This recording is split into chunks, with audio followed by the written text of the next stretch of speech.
mainstream education turns schools into dropout factories, where our youth continue to just fall through the cracks. In the monstrosity of neoliberal life today, there is an intensified effort to numb, subdue, repress, seize, and destroy anything that creates conflict, trouble, or dissonance to the current social order.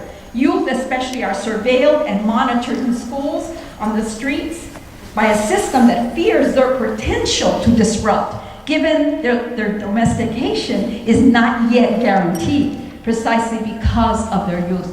Todavía no están firmados y no tienen miedo. So like you put that combination together and it scares them daily. I was gonna say the holy shit, but you know, I should be more ladylike, no? No. It's frightening. You know, there's a reason why our kids are surveilled.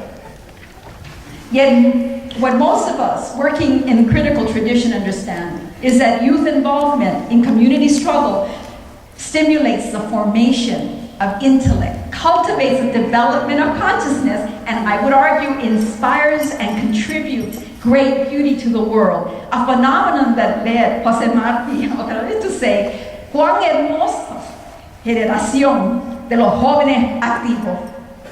Truly great moments of communal struggle, as seen during times of large social movements, can bring about the enhancement of our humanity.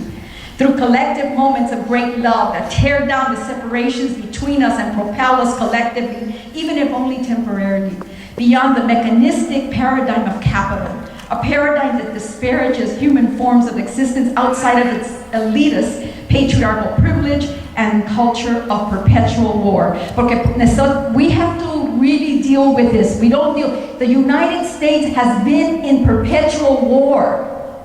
You only have heard of some of the big wars, pero ha habido perpetual war even in this moment.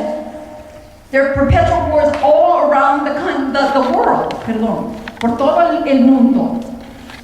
And we have heard only a fraction of those interventions. This ideology then that excludes this ideology of war, it excludes our sentient connection with the natural world and the intuitive capacity so associated with the feminine. So often they call it feminine, right? Mm-hmm. And I'm glad to say, okay, we got it. But then learn from us. Education for liberation necessitates that we disrupt the hegemony of Western logic with its many unexamined ideological assumptions that masquerade as absolute universal truths. Western assumptions so normalized that no one steps back to think that our children are being taught philosophically to conceive the world based on the ideas formulated in 300 BC, or to accept notions of the body and sexuality that were constructed in the 3rd century, as if no other cultural tradition or cosmology outside its purview has much to offer us in relationship to our humanity. As historical subjects committed to the transformation of inequalities and education for liberation, we must instead move toward a non-dualistic revisioning of what we call reality. Yet so often ways of seeing common to indigenous people, to those who think, speak, act, love, and dream against the grain of Western normativity, are so often perceived as deficient, as deviant, or dangerous to the privileged Western mind, and also to those who are assimilated and colonized in that mind. Yet if we conceive of knowledge and thought as inseparable to nature, to culture, to relationships, then our emancipatory possibilities become limitless.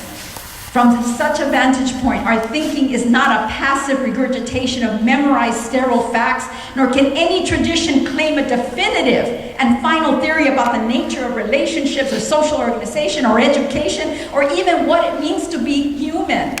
Instead, critical thought and knowledge must be understood as a creative and participatory act of human and political process. It is human and political process that is at work, that moves us towards an organic and continuous transformation of oppression and those debilitating conditions of capitalism that bludgeon our lives and our communities. One of the greatest challenges we face in education is the struggle to overcome the long-standing pernicious beliefs in the intellectual and cultural inferiority and intellectual deficiency of our children and our communities. In the late 1800s, so-called scientific and evidence-based techniques were developed to measure the size of human skulls, said to predict innate intelligence. Later psychometrists used that and went on to formulate intelligence tests considered again to be scientifically accurate. It should be no surprise that researchers such as Ellen Thurman and Goddard, embracing Darwin's thesis of survival of the fittest, scientifically showed that Anglo-Saxons were the superior race. Ay caramba, imagine that. As a consequence, schools have enacted policies and practices that are consistent with that belief, and by so doing perpetuate educational inequalities and exclusions despite proclamations that speak to the academic achievement of all students. People say, oh, we want to help all children. But the truth of the matter is they're unwilling to make the kind of changes that are absolutely necessary on a widespread level.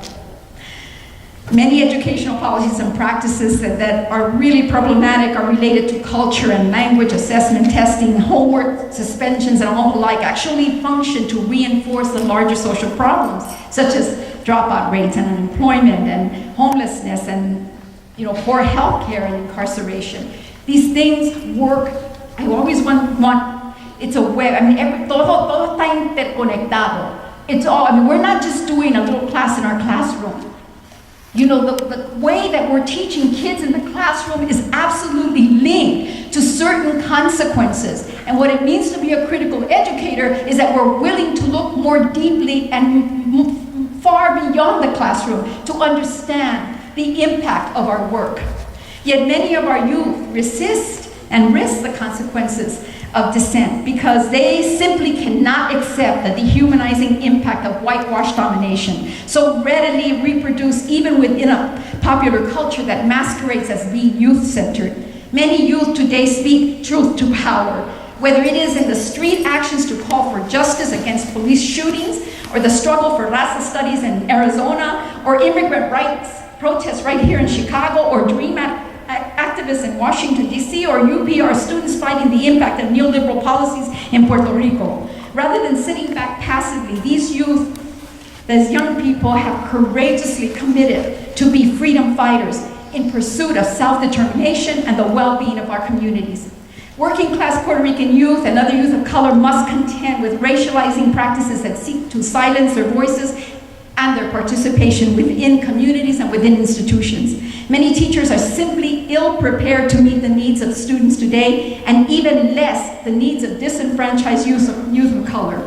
Yet rather than to listen to them and engage them in issues that are pertinent to their lives, Latino and Black youth are easily labeled as troubled or high risk when they are unable to twist themselves into the narrow definitions of what it means to be a good, obedient, worthy student.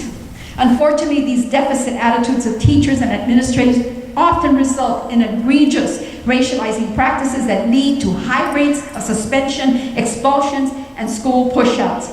Yet rather than labeling our youth as high risk, we should be labeling many schools high-risk institutions that systematically erode Latino students' sense of belonging, of identity and language, while stripping them of their history, of their cultural knowledge, and their language. So rather than experience schools, Chicago, and I want you to notice the police car. What the hell is a police car doing in school? So rather than experience schools as a sanctuary of learning, to quote my brother René Gonzalez, writing about the Pedro Campos High School, many of our young people are forced to contend with authoritarian discipline, pedagogical irrelevance, psychological violence, police surveillance, and social alienation within schools. And seldom do we engage in discourses that speaks to the colonization of youth. From such a vantage point, both schooling and the marketplace reduce the humanity of working class youth of color to the status of objects or things to be manipulated as standing reserve armies to defend both the economic and militaristic agendas of the wealthy and the powerful.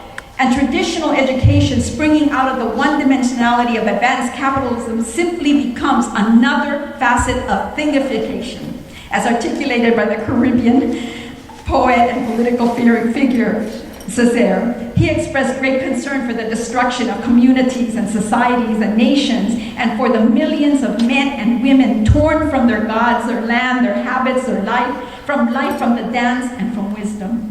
Yet it seems almost impossible to separate ourselves from neoliberal influences and incessant drive of capitalist accumulation. These are inherent in the profound tensions generated by the human-inhuman dialectic that seems so prevalent today. Our pedagogy, then, must be grounded in a deep moral commitment to liberation in order to grapple effectively with the tensions this creates. It has to be a pedagogy that goes beyond ambition, that goes beyond individualism, and that goes beyond the notion of competition. There is something beyond competition. I can't tell you how many people, when I try to tell them there is a way to teach without making it a competitive venture, they cannot even envision it. They cannot believe that there is a possibility of creating a pedagogy of solidarity where students care about their learning as much as they care about the learning of their classmates. Addressing this question, Freire reminds us, human existence is, in fact, a radical and profound tension between good and evil, between dignity and indignity, between decency and indecency, between the beauty and the ugliness of the world. As such, we must be prepared to grapple forthrightly with the negative forces consciously, rather than simply attempt to reject or repress that which seeks to erode our humanity, political voice, and transformational potential as subjects of our own history. Hence, we walk a fine line between seemingly opposing forces. To do so with political grace requires equanimity, faith, and humility in our teaching and ongoing relationships with our students and our children. This requires not the study of youth as if they were simply another object to be examined under the microscope, but rather to be in relationship with them, listening to their stories carefully, encouraging their voices often, and fully integrating their knowledge and sensibilities into the present, in the decisions that are made regarding their survival and the aspirations for the world that they will inherit. Our youth are in a tremendously critical place in their lives, for their creative restlessness, energy, and passion is ripe for participation in the struggle for liberation, which of course helps to explain why they are also at risk for greater physical monitoring and surveillance by institutions on one hand, and intense objectification and manipulation by the marketplace on the other. All processes that serve to repress their wisdom, silence their voices, halt their political participation, unless it fits into the contours of capitalist assimilation and accumulation. Our pedagogy then must address what working class youth of color are experiencing in their bodies as an essential component of self-reflection and self-vigilance, linked to individual and collective responsibility as cultural citizens of the world to counter conditions of oppression and dehumanization, requires our full engagement as integral human beings. Through solidarity and our communal labor, we build strength, patience, and grace by which to stay the course, whether it is with the immediate everyday struggle youth face in schools and communities, or the long-standing revolutionary struggle for political self-determination, material transformation, and humanizing consciousness. A battle that has persisted for centuries and continues to persist in this country and around the globe. Our struggle here in Chicago or in New York or in Los Angeles is not a struggle of just those regions or those areas or those cities. This is an international struggle, an international struggle for liberation that continues. Therefore, we must be lucid, all of us, we must be lucid in our observations and intuitively sober in our politics. If we are to break through the barriers in personal and institutional relationships that dehumanize us and turn us unwittingly or wittingly into robotic agents of oppression ourselves. Yes, the struggle is indeed material, but it is also a struggle for critical consciousness. Critical consciousness is the catalytic ingredient of collective agency that works on the material realm to disrupt the status quo through the reconfiguration of asymmetrical relations of power.